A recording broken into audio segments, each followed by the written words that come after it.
در روایت دیگر که این حدیث مسلم است، حضرت ابو هریره روایت کرده‌اند، پیغمبر بزرگوار فرمودند که حق المسلم علی المسلم ست. مسلمان در بالای مسلمان 6 حق داره برادران عزیز. پیغمبر بزرگوار گفتند این حق‌ها چی هستند؟ اذا لقیته فسلم علیه. وقتی که با برادر مسلمان ملاقات کردی، یعنی روبرو شدی، باید برای او سلام بگویی. یعنی یکمین در بعض روایت رد سلام گفتن جناب پیغمبر، اما در این روایت گفتن که وقتی که با برادر مسلمان روبرو شدی، یکم حق مسلمان برای شخصیتی که میشناسی نمیشناسی، وقتی فهمیدی که وای مسلمان است، میشناسی نمیشناسی، حق دارد در بالات که یعنی برای سلام بگویی. و اذا دعاك فاجب.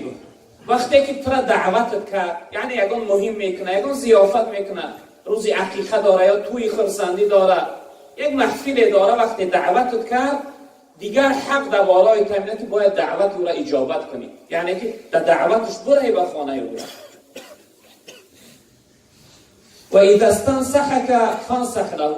وقتی که از تو طلب نصیحت کرد، وقتی البته حالت میشه که یک دوست یگان کاری یگان تشکیلات کردنی میشه، یک دوست نزدش دعوت میکنه، میگه برای من یک نصیحت که یگان پیشنهاد بگذار، من این کار سر کردنی هستم، یا اینکه من عمارت داختنی هستم، یا اینکه من دختر فلانی را زن گرفتنی هستم، کینی کردنی هستم.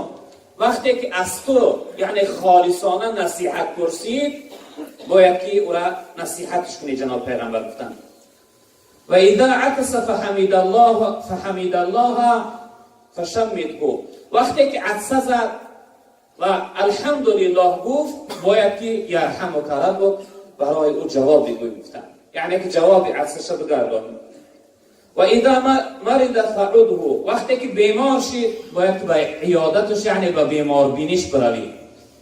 بیمار بینی هم اینم از جمله واجبات است برادران عزیز.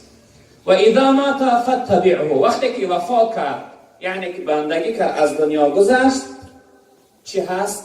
باید که در جنازش برای اشتراک کنی و در حق او طلب مغفرت کنی.